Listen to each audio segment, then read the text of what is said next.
These Quranic verses are powerful reminders of what Eid represents: gratitude, mercy, and divine reward. Indeed, with hardship comes ease.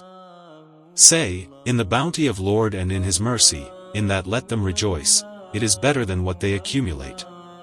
He wants you to complete the period and to glorify Lord for that which He has guided you, and perhaps you will be grateful. So whoever does an atom's weight of good will see it.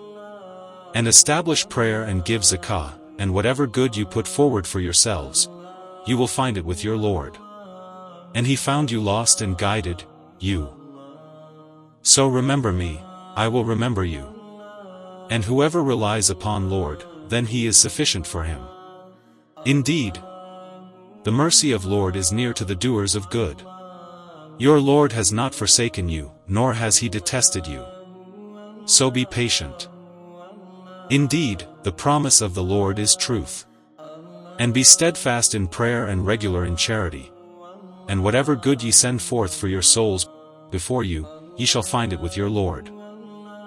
Establish prayer and give zakah and obey the messenger, that you may receive mercy.